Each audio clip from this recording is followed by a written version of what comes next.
삶으로 주님을 노래하며 예배합니다. 우리가 일주일에 한 번 이 시간 주님을 예배할 뿐만 아니라 세상의 나와 살아가는 동안에 빛으로 소금으로 주님께 영광 돌리며 예배하는 삶을 살아가야 되는 줄로 믿습니다. 연약한 저희들을 붙들어 주셔서 이 사명 잘 감당하도록 도와주시옵소서. 어둠에 깊어갈수록 빛이 더 필요한 것처럼, 세상이 부패할수록 소금이 더 필요한 것처럼 이 시대에 우리 모든 그리스도인들이 필요한 줄로 믿습니다. 우리에게 주신 사명을 잊지 않게 해주시고 이 사명에 붙들려 주의 뜻을 이루어가는 저희 모두가 되도록 도와주옵소서. 성령 충만케 하시고 우리의 심령을 새롭게 하여 주시옵소서. 오늘도 힘이 부족한 종이 주의 말씀을 들고 섰습니다. 부족한 종을 사용하여 주시옵소서. 꼭 필요한 말씀을 전할 수 있도록 은혜를 더해 주옵소서. 우리 주 예수님의 이름으로 간절히 기도하옵나이다. 아멘. 제가 선교사로 나가기 전에 선교 훈련 받을 때 이 선교 보고를 하는 그 법에 대해서도 배운 적이 있습니다. 근데 선교 보고를 어떻게 하는가? 선교 보고할 게 참 많죠. 그런데 이 가르치시는 분이 선교 내용 중에, 선교 활동 중에 부정적이고 힘들다는 내용을 좀 빼라, 긍정적이고 성공한 내용을 중심으로 써야 된다, 이렇게 가르쳐 주었습니다.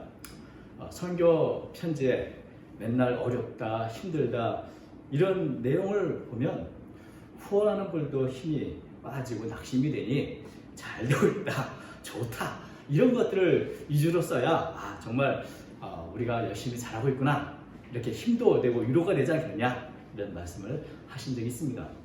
그래서 저도 그렇고 다른 분들의 선교 편지를 이렇게 보면은 대부분 다 긍정적이고 사역에 성공하고 있다는 그런 내용들이 참 많이 있습니다.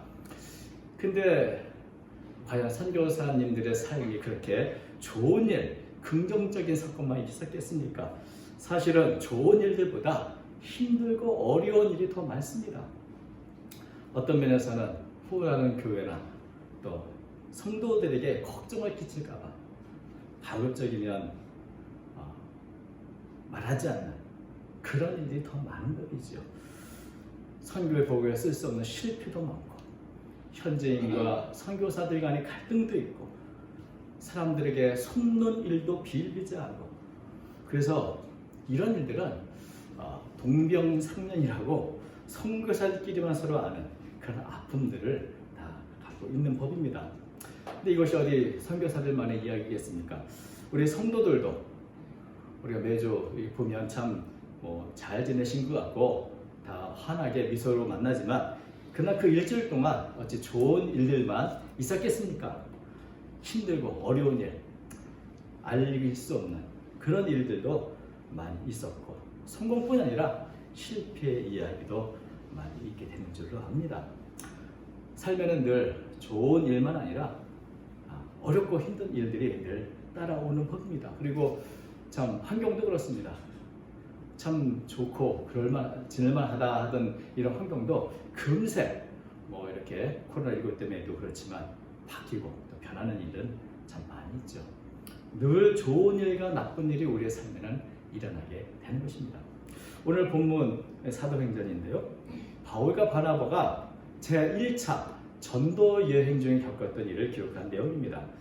13장에 보면 이제 바울과 바나바가 안디옥 교회로부터 파송을 받아서 이방 지역으로 처음 나가 이제 복음을, 선교 활동을 하게 되는 것이죠.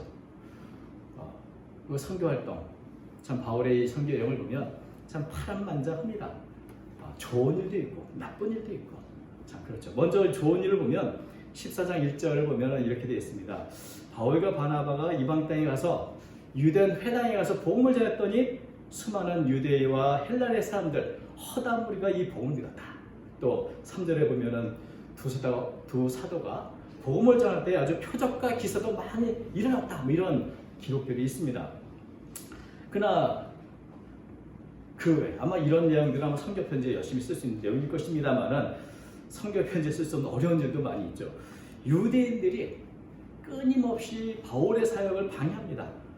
이방인들을 선동해서 바울과 바나바에게 악감정을 품게 하고, 그래서 결국 이방인들 관리들이 다 이 선동에 넘어가서 바울과 바나바를 모욕하고 돌로 치는 것까지 했습니다. 그래서 어쩔 수 없이 바울과 바나바는 그 지역을 피해서, 이고니온 지역을 피해서 도망을 칠 수밖에 없었던 그런 일도 있었습니다. 그래서 도망친 곳이 바로 이 루스드라입니다. 오늘 본문의 이 루스드라 지역이죠. 루스드라에서도 좋은 일도 있고 나쁜 일도 있었습니다. 먼저 가장 좋은 일은 안진뱅이가, 나면서부터 안진뱅이 된 분이 일어나는 기적이 일어난 것입니다. 바울이 복음을 전할 때 유난히 그 메시지를 경청하는 한 사람이 있었습니다. 그 사람은 발을 쓰지 못하는, 나면서부터 걷지 못하게 된, 그래서 걸어본 적이 한 번도 없는 그런 사람이었습니다. 이 사도행전을 기록한 분은 누가인데 의사입니다. 근데 이 의사인 누가가 이 사람에 대해서 3번이나 반복해서 말하죠. 발 쓰지 못해. 나면서부터 걷지 못했어. 한 번도 걸어본 적이 없어. 이렇게 3번이나 강조하는 것은 이 사람은 전혀 걸을 수 있는 가능성이 없는 사람이라는 것을 우리에게 알려주고 있는 것입니다. 자신이 살아온 삶에서 한 번도 걸어본 적이 없고 앞으로도 걸을 가능성이 전혀 없는 이 사람, 어떤 삶의 변화가 결코 일어날 것 같지 않은 이 사람, 그런데 이 사람이 바울이 전하는 메시지, 하나님의 말씀을 경청하는 가운데 그 마음에 믿음이 생겼다는 것입니다. 9절 말씀 보니까 이렇게 됐습니다. 바울이 말하는 것을 듣거늘 바울이 주목하여 구원받을 만한 믿음이 그에게 있는 것이요. 하나님의 말씀을 들을 때 이 사람 마음속에 변화가 일어났습니다. 말씀은 믿음을 일으켰습니다. 그리고 그 믿음은 마음의 변화, 삶의 변화를 일으키게 되는 것입니다. 흔히 몸의 장애보다 무서운 것이 마음의 장애라 이렇게 말을 하죠. 하나님의 말씀이 임하면 먼저 마음을 치유합니다. 포기하고 절망하고 나는 이제 변화될 수 없어, 변할 수 없어. 포기했던 마음속에 희망이 생기고 어쩌면 나도 치유될 수 있고 내 죄도 용서받을 수 있고 나의 삶이 새로워질 수 있겠다는 그런 믿음, 그런 소망이 생기게 된 것입니다. 지금까지 한 번도 걸어본 적이 없는 이 사람이 하나님의 말씀을 듣고 이런 믿음을 갖게 되고 이런 소망을 가졌다는 것, 이것이 바로 하나님의 역사고 하나님의 감동인 것이죠. 도대체 사도 바울이 어떤 말씀을 전했길래 이런 역사가 일어났을까? 사도 바울은 어떤 방식으로 하나님의 말씀을 전했을까? 그것은 우리가 알 수 없습니다만 여러분, 누가 전하든지 하나님의 말씀은 능력이 있습니다. 하나님 말씀 자체가 능력입니다. 어떤 말씀을 전하든 어떤 방식으로 전하든 성령의 감동으로 된 이 모든 하나님의 말씀은 살았고 운동력이 있고 그래서 역사하는 힘이 있는 것입니다. 그 말씀을 믿고 바라는 자들에게 능력과 회복과 치유를 일으키는 그런 능력이 있습니다. 무엇보다 말씀은 우리에게 믿음을 일으킵니다. 우리가 잘 아시는 말씀이죠. 로마서 10장 17절. 그러므로 믿음은 들으면서 나며 들음은 그리스도의 말씀으로 말미암아니라. 하나님의 말씀을 들을 때 그 마음속에 믿음이 생기고 소망이 생기고 나도 변할 수 있다고 하는 그런 기대를 갖게 된 것입니다. 그리고 이런 변화를 가장 먼저 알아챈 사람은 사도 바울이었습니다. 바울이 주목하여 그를 보니 그 마음속에 구원받을 만한 믿음이 있는 것을 봤다. 성령께서 저 사람을 움직이시는구나 하는 것을 사도 바울이 깨닫게 된 것입니다.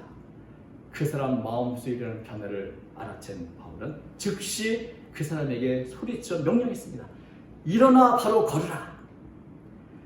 나면서부터 한 번도 걸어본 적이 없는 이 사람이 이 명령에 순종해서 일어나는 아주 큰 기적이 일어났습니다. 그래서 나면서부터 안진뱅이 된 한 번도 걸어본 적이 없는 사람이 일어나는 기적이 이 루스드라에서 일어나게 된 것입니다. 그런데 이 이야기를 들어보면 이 이야기 어디선가 들었던 얘기 같은데 하는 생각이 듭니다. 우리가 이 사도행전 3장에 보면 아주 비슷한 이야기가 있죠. 나면서부터 안진뱅이 된 사람이 성전의 미문에서 구걸을 하는데 베드로가 금강은 난 없지만 내게 있는 건 네게 주노니 곧 나사렛 예수 이름으로 일어나 걸으라. 그랬을 때 나면서부터 안진뱅이 된 분이 일어나는 기적이 있습니다. 이 두 가지 이 기적이 굉장히 유사합니다. 그죠? 근데 좀 다른 점이 있다면 3장에서 이 안진뱅이라는 사건은 유대인이 일어난 것입니다. 유대인이죠. 그리고 그 사람은 예루살렘에 있는 성전 문 앞에서 유대인의 사도인 베드로를 통해서 일어나 갖게 된 것입니다. 그리고 오늘 이건 14장은 나면서부터 안진뱅이 된 사람이 이방인입니다. 하나님을 알지 못하는 이방인이 이방 땅 루스드라에서 그 길거리에서 이방의 사도인 바울을 통해서 일어나 갖게 됐다는 것입니다. 이 두 사람은 지역도 다르고 신분도 다르고 환경도 다릅니다. 그런데 이 두 사람 모두 더 이상 변할 수 없는 절망 가운데 있었던 삶을 살았던 사람들이지만 바로 이 두 사람이 모두 예수의 이름으로 하나님의 말씀의 능력으로 일어나 걷게 됐다는 사실, 그것은 동일한 것입니다. 한 번도 걸어본 적이 없는 사람이지만 마음을 주님의 주신 복음을 받아들일 때 이런 큰 기적이 일어나겠다. 그것은 유대인이든지 이방인이든 차이가 없다는 것을 오늘 이 본문은 우리에게 알려주고 있습니다. 그렇다면 오늘 한국 이 시간 누구든지 말씀을 경청하고 말씀을 붙잡는 자들에게도 동일한 역사가 일어나지 않겠는가? 왜냐하면 하나님의 말씀은 여전히 살아계시고 운동력이 있고 저의 나서 어떤 것보다도 이해하기 때문에 우리의 문제를 치유하고 회복시킬 수 있는 것입니다. 살아있는 하나님의 말씀이 있는 곳에 하나님의 능력이 임하는 법입니다. 참 이렇게 놀라운 기적을 보면서 그 주변 사람은 어떤 생각을 했을까요? 이 기적을 보았던 많은 사람들이 깜짝 놀랐습니다. 그리고 그들은 생각하기를 제우스와 헤르메스가 이 사람을 고쳤구나 라는 생각을 했습니다. 왜 그럴까요? 왜냐하면 루스드라 지역에는 내려오는 한 가지 전설이 있었다고 합니다. 언젠가 제우스와 헤르메스가 허름한 사람이 되어서 이 마을을, 이 지역을 방문했는데 많은 사람들이 이 제우스와 헤르메스를 알아보지 못하고 박대하고 냉대했다고 합니다. 그런데 한 늙은 부부가 이 제우스와 헤르메스를 극진히 대접을 했는데 나중에 이 제우스와 헤르메스는 이 늙은 부부의 오두막집을 황금으로 된 신전으로 만들어주고 이 늙은 부부를 사제로 삼았다. 그리고 자신을 박대했던 사람들에게는 큰 홍수가 나게 해서 다 쓸어버렸다 하는 그런 전설이 있다고 합니다. 그런데 바울과 바나바 이 두 사람이 허름한 옷으로 와서 허름한 모습으로 왔는데 사람의 힘으로는 일으킬 수 없는 큰 기적을 일으켜서 보면서 예전에 그 제우스와 헤르메스가 다시 왔구나 라고 하는 그런 생각을 했다는 것이죠. 그래서 바나바는 제우스, 또 바울은 헤르메스로 여겨서 극진히 제대로 대접하지 않으면 큰일 나겠다 싶어서 이제 제우스 신전에 사제도 부르고 소도 잡고 소도 내리고 오고 화환도 장식해서 이제 바울과 바나바를 극진히 대접하고 제사를 지려고 한 것입니다. 우리가 흔히 아는 만큼 보이고 들리는 만큼 아는 만큼 들린다 아는 말이죠. 아는 만큼 보이고 아는 만큼 들린다. 그것은 믿음도 그렇고 영적인 세계도 그렇습니다. 사람은 누구나 자기 방식으로 해석을 하고 자기 수준에서 그걸 이해하는 법입니다. 여러분, 하나님의 말씀이나 하나님을 믿지 않는 사람은 아무것도 믿지 않는 것이 아니라 자신들은 또 어떤 다른 것을 믿고 있는 것입니다. 그래서 제우스와 헤르메스를 믿고 살았던 이 사람들은 이 놀라운 기적이 일어났을 때 바로 제우스와 헤르메스를 기억해내고 제대로 섬겨야 된다고 하는 그런 생각을 했던 것인데 이것은 매우 당연한 일이라 생각이 듭니다. 만약에 이곳이 불교 지역이었다면 사람들은 어떻게 했을까? 천수보살이 나타났구나 이렇게 생각할지 모릅니다. 부처님의 가호가 임했구나 라고 믿을지 모릅니다. 우리가 보기에는 어떻게 저런 걸 믿어? 어리석게 보이는 미신이나 또 이 종교도 그것을 믿는 사람들은 아주 심각하고 그것이 아주 중요한 문제가 되는 것입니다. 그런 것처럼 사실 이 하나님의 말씀을 제대로 알지 못하는 사람들은 자기가 믿는 것이 전부인 줄 알고 살아가게 되는 것입니다. 여러분, 사도 바울을 생각해 보십시오. 사도 바울도 예수님을 알지 못할 때는 예수 믿는 사람을 잡아 죽이는 것이 하나님을 섬기는 것이라고 생각했습니다. 잘못된 방향에 잘못된 열심을 품고 살았던 사람이었습니다. 우리도 하나님의 은혜가 아니라면 무지몽매한 이런 모습으로 계속해서 살아갈 수밖에 없었을 것입니다. 하나님이 주신 은혜와 하나님이 주신 말씀 때문에 이 무지몽매한 상태에서 벗어나서 하나님을 나의 주님이요, 또 우리가 하나님의 나라를 바라보며 살아가는 그런 사람들이 된 것입니다. 하나님의 은혜와 하나님의 말씀 아니라면 우리도 이 무지몽매한 사람들과 조금 더 다르지 않을 것입니다. 근데 이렇게 자신을 제우스와 헤르메스로 알고 제사 지내는 것을 보고 사도 바울과 바나바는 어떤 생각을 했을까요?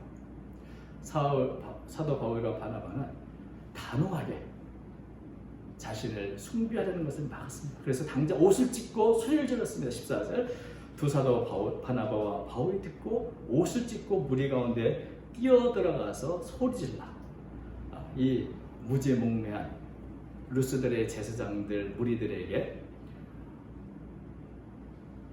진정으로 섬겨할 분이 누구인지를 사도 바울은 즉시 전했습니다. 이 헛된 일들 다 버리고 바로 살아계신 하나님께로 돌아오라. 내가 그것을 위해서 복음으로 이 땅에 왔다 하는 것을 간절하게 호소했습니다. 나도 여러분과 똑같은 사람이야. 똑같은 죄인이요, 똑같이 무지몽매한 사람이요, 똑같은 어리석은 일을 했던 사람이지만 살아계신 하나님께서 나를 변하신 것처럼 여러분도 이 헛된 일을 버리고 살아계신 하나님께로 돌아오라는 간절한 호소의 메시지를 전했습니다. 그래서 겨우 이 사람들이 자신을 제사하는 것을 막았습니다. 18절 마지막 절 보니까 이렇게 말하여 겨우 무리를 말려 자기들에게 제사를 못하게 하니라. 제우스와 헤르메스를 제대로 섬기지 않으면 큰일 나는데 라고 생각할 때 이 사람들에게 난 제우스도 헤르메스도 그 누구도 아니고 나도 여러분과 똑같은 성경을 지닌 어리석은 사람인 것을 고백하며 그들의 숭배를 받는 것입니다. 그런데 여러분, 누군가 나를 이처럼 신으로 혹은 천사로 여기며 숭배하려고 한다면 그것이 과연 기분 좋은 일일까요? 기분 나쁜 일일까요? 기분 나쁘진 않겠죠. 누군가 나를 천재라고 불러주고 누군가 나를 인정해주고 그러면 참 기분이 괜히 좋을 것입니다. 근데 사도 바울과 바나바 마음에도 그런 마음이 없었을까?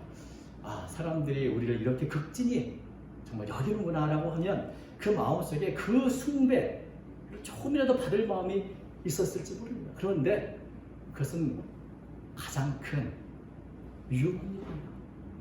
내 마음속에 하나님이 받으셔야 할 영광을 조금이라도 내가 가르쳐보고자 하는 그런 마음이 있는 것은 신성모독죄요, 하나님의 영광을 가리는 큰 죄가 되는 것입니다.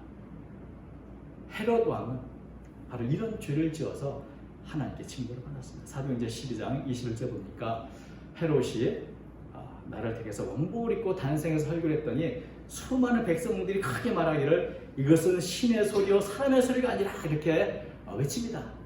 헤롯은 그 이야기를 듣고도 모른 척 가만히 그것을 즐겼습니다. 20절 보니까 헤롯이 영광을 하나님께 돌리지 아니하므로 주의 사자가 고치니 벌레에게 먹혀 죽느니라. 사실은 똑같은 사람인데 자신을 신으로 여기고 신의 소리라 말하는 그들에게 사도 바울과 바나바처럼 적극적으로 말리지 않고 그래서 은근히 즐긴 결과는 결국 하나님으로부터 큰 징계로 죽는 것이었습니다.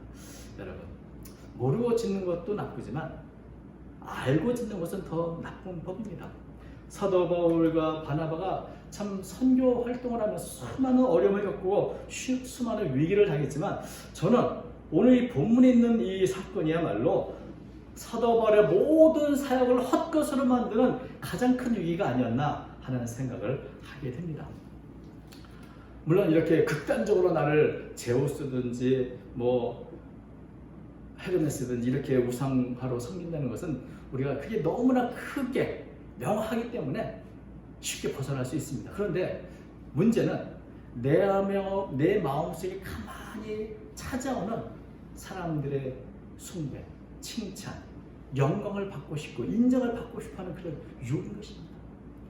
하나님이 아니라 사람들에게 인정받고 사람들에게 칭찬받고 사람들에게 영광을 얻고 싶은 그 마음이야말로 사실은 가장 큰 위기입니다. 차라리 돌에 맞고 모욕을 당하고 고난을 받는 편이 더 나을지 모릅니다.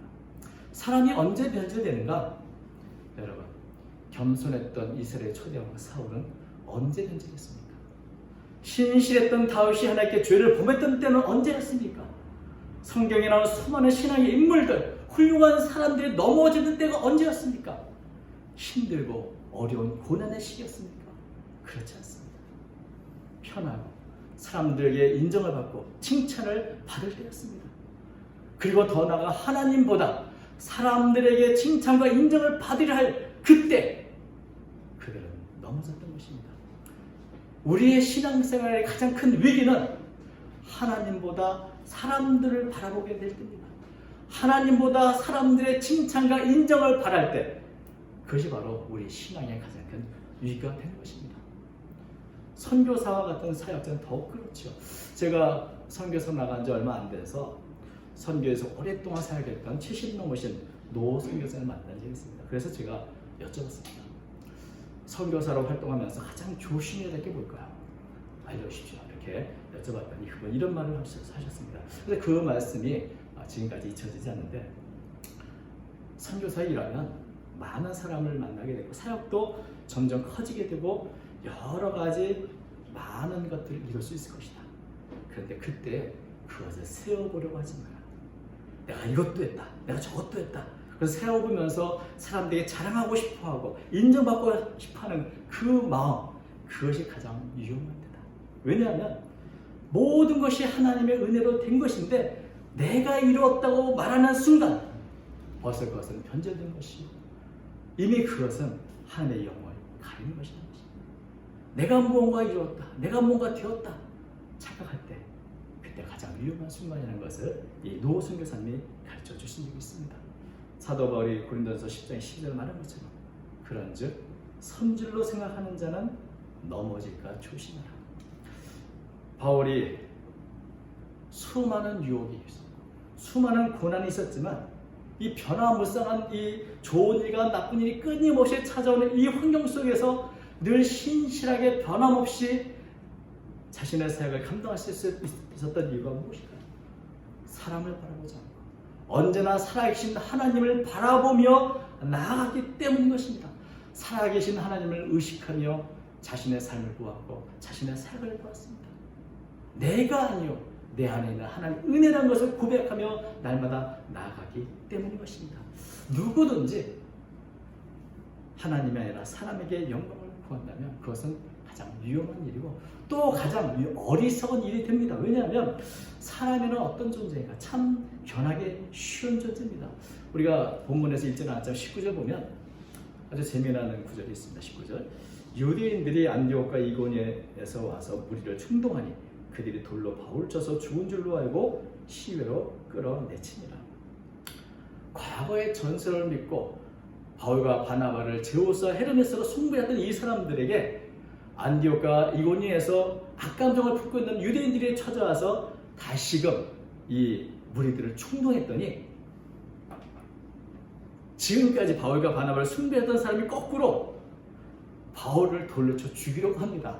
그리고 죽은 줄 알고 가는 것을 보면 야 사람이 어찌 이렇게 변할 수 있는가 하는 생각이 들죠. 근데 이것이 새로운 일이 아니라 예수님을 호산나 노래하며 종료주일에 예수를 맞았던 그 사람들이 얼마 지나지 않아서 십자가에 못 박으라고 그렇게 소리쳤던 사람들인 것입니다. 사람이란 인정하고 영광을 얻는 거 얼마나 헛된 일인가. 사람은 그렇게 늘 변하는 존재입니다. 오늘 직장했던 사람이 내일은 어떤 일을 할지 알지 못합니다. 여러분, 그래서 하나님이 아니라 사람들에게 인정받는 그것은 정말 어리석은 일이 될 수밖에 없고, 또 사람들의 이 평가, 사람들이 인정받아야 하는 한 우리의 마음은 그 사람들처럼 늘 변하고 바뀌고 불안할 수밖에 없는 것입니다.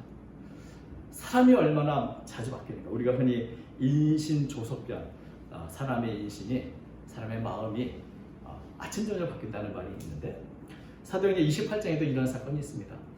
28장 4절 보면 뱀에게 사도 바울이 물리는 것을 보고, 야, 저 사람은 살인자구나, 바다에서 어떻게 살아나는지 모르지만 결국 고기가 저를 죽이는구나 라고 이렇게 욕을 했습니다. 그런데 독사에 물려도 죽지 않는 것을 보면서 나중에 6절을 보면 이런 겁니다. 저 사람은 신이 아닌가, 신이다. 그러니까 이 살인자와 신, 아침 저녁으로 이렇게 평가가 달라지는 걸 보면, 이런 사람에게 무슨 인정을 받고 이런 사람들에게 무언가 내가 칭찬을 받으려 하는 것이 얼마나 부질없는 것이고 얼마나 헛된 영광을 구하는 것인가 하는 것을 알게 되는 것입니다. 사람도 변하고 세상도 변합니다. 여러분, 우리가 이렇게 늘 흔들리고 변하는 세상을 따라 살아간다면 우리 마음도 변할 수밖에 없을 것입니다. 쉬지 않고 찾아오는 이 긍정적인 일, 부정적인 일, 좋은 일, 나쁜 일 가운데 어떻게 변함없이 신실한 모습으로 우리의 삶을 살 수 있을까요? 그것은 언제나 우리의 마음을 살아있고 변함없는 하나님의 말씀에 두는 것입니다. 변함없는 세상에서 오직 변함없이 끊임없이 우리를 사랑하시는 그 하나님의 사랑을 붙잡고 살아가는 것입니다. 수시로 바뀌는 변덕스러운 사람이 아니라, 그의 사상이 아니라 오직 영원토록 변함없는 하나님의 말씀과 그 하나님께 우리의 마음을 두고 그분을 바라보며 살아갈 때만이 우리는 세상이 변하고 흔들려도 늘 변함없는 모습, 신실한 모습으로 살아가야 될 것입니다. 이번 주 특별히 코로나19로 인해서 우리의 환경에 여러 변화가 많이 일어났습니다. 그러나 여러분, 세상은 변해도 하나님, 그분의 말씀은 변함이 없습니다.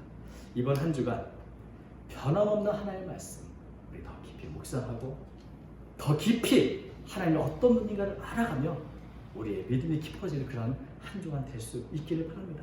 살아계신 하나님의 말씀이 이번 주간 여러분의 마음을 사로잡고 안전배가 일어나는 놀라운 기적이 임한 것처럼 여러분 문제가 해결되는 귀한 역사가 있으시기를 주의 이름으로 축원드립니다. 기도하겠습니다.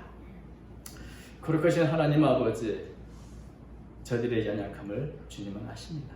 깨우쳐 주시옵소서. 주의 말씀에 대한 사랑을 더해 주시옵소서. 주의 말씀을 주여로 묵상하는 가운데 깨우쳐 주셔서 주의 말씀을 따라 살아가는 제가 되게 하여 주옵시고, 주님께서 주신 이 귀한 빛과 소금의 역할을 잘 감당하는 제가 되도록 도와주옵소서. 세상을 따라 변하지 않도록 도와주옵소서.